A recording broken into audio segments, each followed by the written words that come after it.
So hello my lovelies, and if you're new here, welcome. My name is Jade, and here on this channel I film video essays, vlogs, and opinion pieces at the intersection of well-being, career and personal development, and culture. And today we're talking about everyone's favorite subject to hate, social media. Specifically, what social media does to our brain and bodily systems, how it's sabotaging your ability to envision your own future, and how you can regain your mental sovereignty.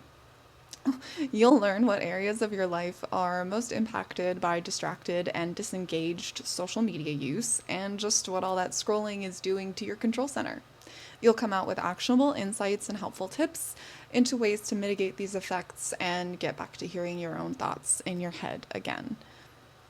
So, I think, based on the reading I've done, research I've done, and just kind of what I've seen as a social media user from its inception, like my Instagram profile, like my personal one, I've had since I was a sophomore in high school. And if you're unsure how long it's been, just know that my high school's 10-year reunion was last year. So, if my school had one.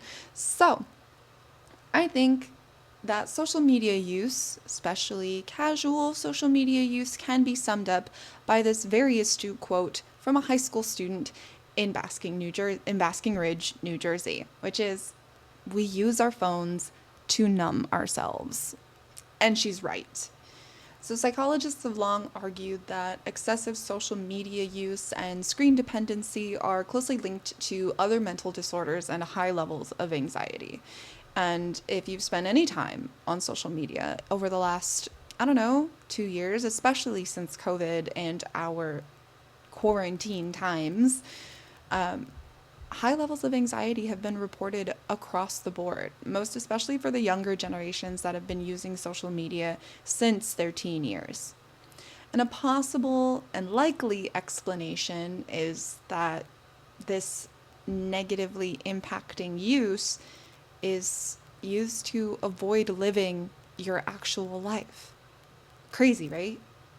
If you find yourself daydreaming that your life will look completely different one day, is that daydream inspired by your For You page or your actual brain? And yet, when it comes to actually trying new things and figuring out what you want, when you really go to think about it, do you only get crickets in there? Yeah. Then, yeah, that excessive scrolling is probably a way to avoid something like boredom or deep work a la procrastination. Or worse, you're using social media like alcohol or marijuana to cope with your life in a way you can control. And that's not to say that I hate on anyone who drinks or who smokes casually. Like, that's not it. If I'm talking to you in this video, if your underlying reasons for partaking in any substance or any crutch is to cope. As an individual, when you engage in something strictly to cope, or if you actually genuinely enjoy the thing, which generally comes with an intended purpose for its use, which we'll get to later in this video. But all that to say that one quote from a high school student in New Jersey, "We use our phones to numb ourselves," is literally the most accurate statement when it comes to describing social media use across the board. But I mean, like, it's not all bad. We're very much in an attention economy of doomsday, of extremes, of polarizing content. It's been proven, it's been shown time and time again that polarizing content gets the most engagement on social media. And why? Because our brains are wired to look for the thing that rings the most alarm bells in our brain. It's something our brain, our animal brain, thinks we should pay attention to. And all of these social media companies know that. They have psychologists on deck helping their researchers and their developers create algorithms that specifically speak to those subconscious parts of our brains that they know are difficult to consciously get under control. But social media use isn't all that bad. I mean, you're probably asking yourself, well, what about all of these content creators that go out and literally show you how to become successful on social media? Like, how is that any different? Especially since social media use is attributed with professional skills in areas like marketing, in social proofing your brands, in like being entertaining and educational. It's the best universal tool that any business owner, entrepreneur, or digital creator has to generate leads, to generate sales, to actually start attracting revenue to your brand or business. And a strong social media presence can often attract the attention of desired networking connections. It can strengthen your network and your outreach capabilities. So, why is it that this thing that's so beneficial in one area of our life, if you consider yourself a creator, entrepreneur, or business owner of any kind, of course, why is it that it's so impactful positively in one area of our life, but has a detrimental effect on our personal and individual lived experience? That's a great question. I don't think that's one I answer in this video, but remind me, we'll probably get to it in another time. To the point, social media skills are very important in today's professional market, in today's job market.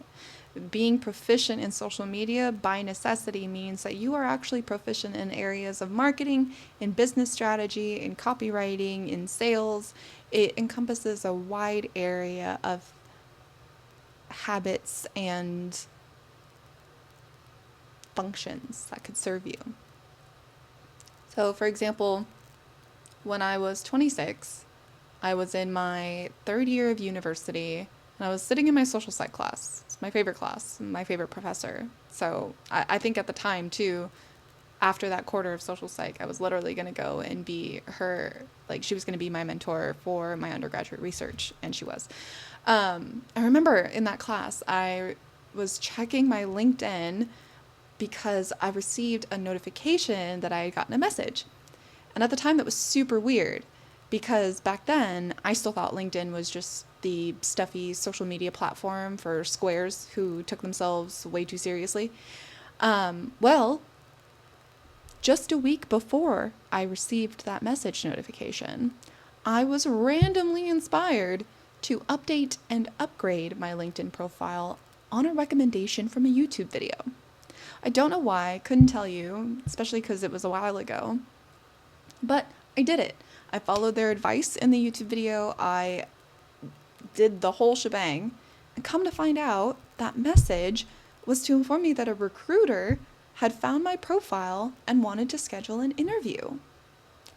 Fast forward 3 years later, I still have that role at that company. That is my current role as an executive assistant.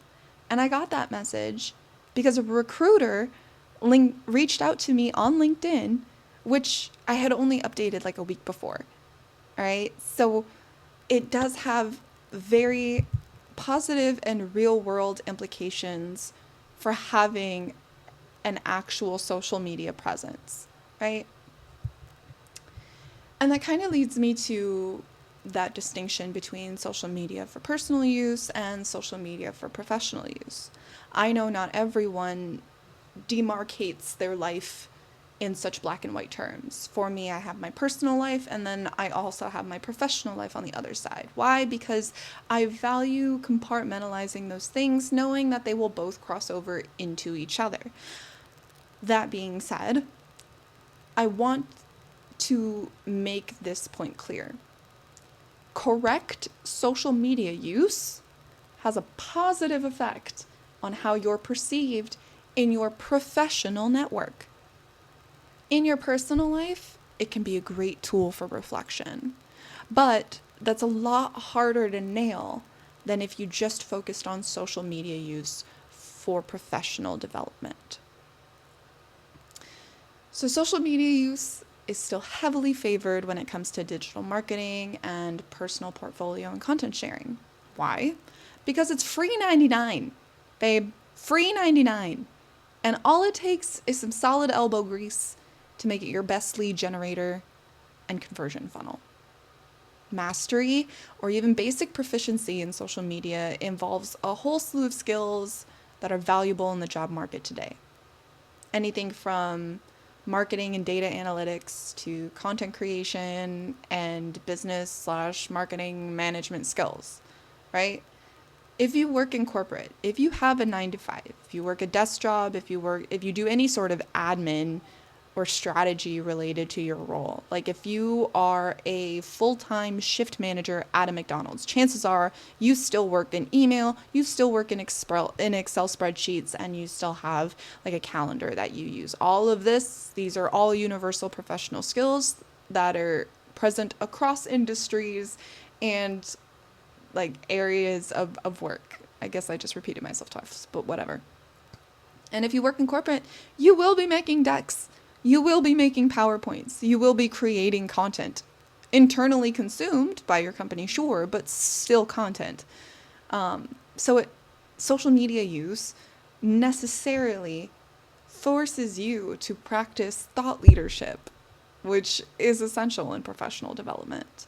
If you're a business owner or a brand or influencer, social media is actually your bread and butter.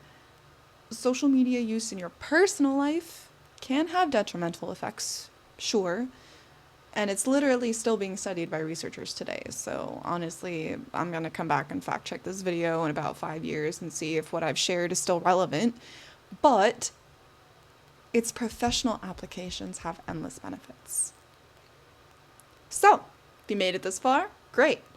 I'm here to share with you, there's a silver lining. Social media can also help us actually establish new relationships. And when it comes to social networking and relationship building, you've probably heard constantly that your actual friend groups just send memes to each other without engaging in direct conversation. Or perhaps maybe you made a connection IRL and like a cool new barista at the coffee shop you go to or something, and they have offered you their social handle rather than their actual phone number. These are just little instances of ways that social media has actually shown us that we can use this nebulous, arguably not so good thing for our personal development, for relationship building. Imagine that. A social networking platform actually helping us building relationships. Crazy. But I offer those examples to show you that these instances of increasingly common markers of social preference that say to me that there's a new level in degrees of separation. I don't know about you, but my phone number is specifically reserved for people who are active in my everyday life. My family, like my mom, my boyfriend, my closest friends, all of that. And these are people I will see face to face at some point in the near future, regardless if I make plans with them or not, right? Like I just will see them. And I'm noticing that acquaintanceship, the lost art of acquaintanceship, is making a comeback. And that acquaintanceship favors these communication channels that invite a subliminal degree of separation, making others more likely to offer social profiles over more direct contact methods. Sharing memes is also not as bad as it's made out to be. Like, you can think of it like this. If a picture is worth 1,000 words, what's a 1.5 minute long video worth? And don't lie, I know y'all be sending like 50 to 100 memes to your friends. Drop in a ton of them in your group chats without checking all of the missed memes that they've sent you. Alright? So it's kind of like screaming into the void. You do it too. In scrolling through my own chats though, and seeing the hundreds of like reels, TikToks, and posts that we've shared back and forth, I realized that each corresponded to a thought or mood that was relevant to the sender at that moment in time. It was really nice for me to discover I was still getting some insight into my loved ones' internal lives through the messaging in those memes. So the next time you receive a meme from a friend who doesn't seem to send you any like substantial messages, just know that whatever they choose to send you from your feed is probably an indication of what they're thinking or how they're feeling in that moment of time. So I do personally take a moment to scroll through all of the things in my chats and see like, oh, I've seen that before. Oh, I haven't seen that yet. And then to just respond appropriately. You know, I'm not saying you have to. I'm just saying it's what I do. And that memes aren't always bad. But that being said, it's time for a quick intermission. So I would like to take this moment to remind you to like, comment, and share this video if you found something valuable in the content so far. And if you're so inclined and find yourself looking forward to my further videos, go ahead and subscribe. I promise we've got a lot of cool projects, insightful topics, random vlogs, all on the way. And if you're more of a reader than a consumer, I've got you covered there too, thankfully. You can follow me on Substack. The link is in the description. And you can read the accompanying or companion writings to my videos. That is something that I endeavor to do, is to offer a written component alongside my video content so that you are not constantly scrolling social media. I do care. Your grace is super appreciated as I build out my content library, and I really appreciate you being one of my day ones. Now, back to the video. So, you made it this far. Listen to all my rambling on this topic. If you haven't, though, and you just want to skip to the point is this. Social media use isn't the villain. It's actually you and what you intend to use social media for. It's what your intended use is any given time you interact on a social media platform. You always have to keep in mind that it's your discipline that impacts your perspective and framing of what you see on social media. If you go on social media already thinking, I'm going to go to this person's page or I'm going to follow up on this topic, right? And all you see is people's highlight reels, and you know as soon as you see it that you're just going to enter into this funky spiral, just going downwards until you hit rock bottom so you can crawl back up and do it all over again in social media. Don't do it. Just don't do it. It's really that easy, and it's not easy, but it's really that simple, all right? As with anything and everything, 80% of its impact has to do with just 20% of what goes into it. It's that minimal but highly impactful section of work and energy input. That's what you're going on social media for. It's never the 80% like, oh, like while I'm scrolling, let me just find. No. If you go on social media with no intended use for your scrolling time, you're not going to get anything out of it. You're just ingesting random content and then trying to make it fit. And that's literally a bias. You can't objectively think that you just going on social media just because is doing you any favors. That's not a thing. Anyway, so my point is, try and engage as intentionally with your social media as possible. You don't have to be super crazy with it and set time blocks in your calendar or whatever, but try having a sole purpose for going on your feed, and it might just become that much easier for you to stop scrolling, for you to cut yourself off once you realize you've hit the point where you don't even care about what you're seeing anymore. And that's kind of the crux of the issue to me, is that people just keep scrolling even when they've stopped registering what they're actually seeing when they scroll. And that's how the platforms win. All right. The house always wins unless you know better. So do better. All right. Social media use is extremely effective when it comes to the more visible aspects of our lives. For example, relationship building, for news, current events delivery, social research, and for professional network development. All right, all these things are super helpful. It's not so great at helping us learn more about ourselves or about learning more about what we think about a certain topic. Which is a common misconception with all the lifestyle and self-help and entrepreneurship content out there. It's supposed to help you think about what it is that you're doing on social media, when in reality you're probably already engaging in that video because you don't know what to watch and the topic just sounded interesting, but it doesn't have any relevance to your actual life. So, as with any and all tools, it's what matters is how you use it. Like a hammer. You could use it to build something, or you could use it to destroy something. It all depends on your intention and how you choose to engage with the tool.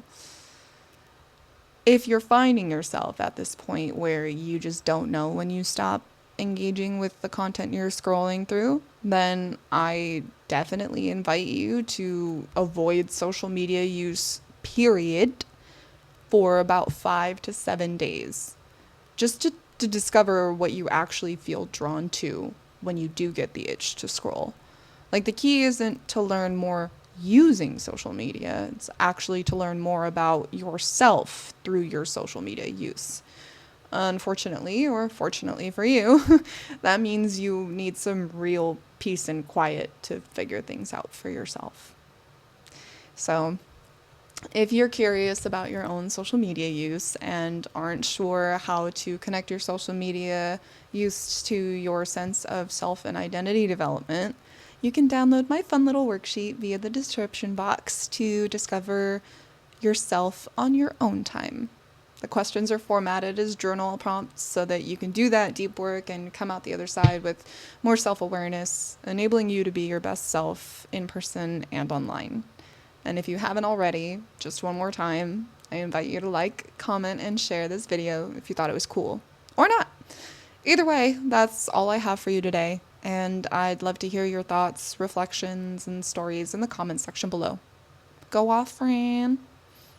Thankfully, for all my camera shyness, I'm not easily offended by opinions and beliefs I don't share. So please don't be mean, though. All right, for real. This is Jade the Great, and we out. See you next time.